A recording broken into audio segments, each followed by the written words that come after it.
Bon les gars, faut dire les termes. Ils méritaient tous de crever. Est-ce que c'est bon pour vous? Et j'assume. Et je vais vous expliquer pourquoi. C'est au moment où Yang Sik, au lieu de fermer son clapet, ouvre sa grande bouche pour imposer une fitna digne de Bassem Prime. Yonjo, t'as pas du tout à t'excuser. Tout est de la faute de Deo.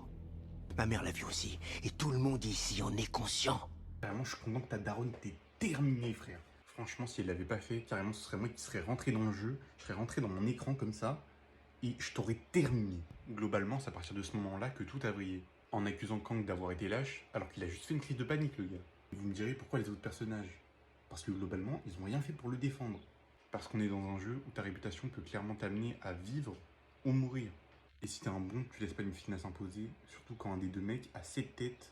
On dirait un Coréen qui a grandi au Congo, là où ça rafale bien vénère, genre. Et tout le monde dit que Dino c'est le GOAT, parce qu'il a sauvé l'enfant. Ah, Hessoul, il a sauvé l'enfant. On oublie que 2 minutes avant, il a tué son meilleur pote juste parce qu'il a paniqué.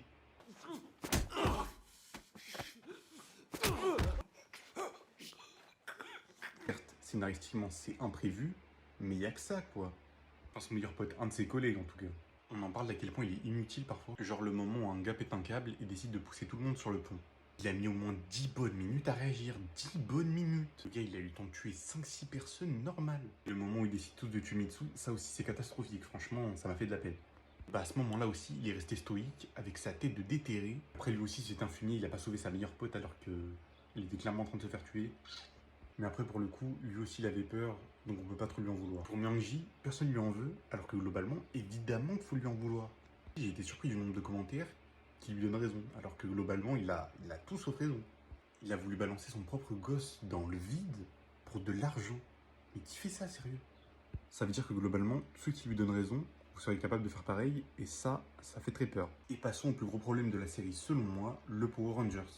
Attention les gars, je manque pas de respect, grand respect cela dit, mais j'ai l'impression que globalement, depuis le début de la série, il se cherche toujours et qu'il s'est jamais trouvé en fait. Quand même 2-3 vannes marrantes, genre quand la vieille elle dit qu'elle est moche et que globalement, c'est pas une femme, je veux pas de problème. Le fait que la vieille tue son fils, certes, c'est impressionnant, mais scénaristiquement, ça ne mène à rien, ça n'a pas de logique.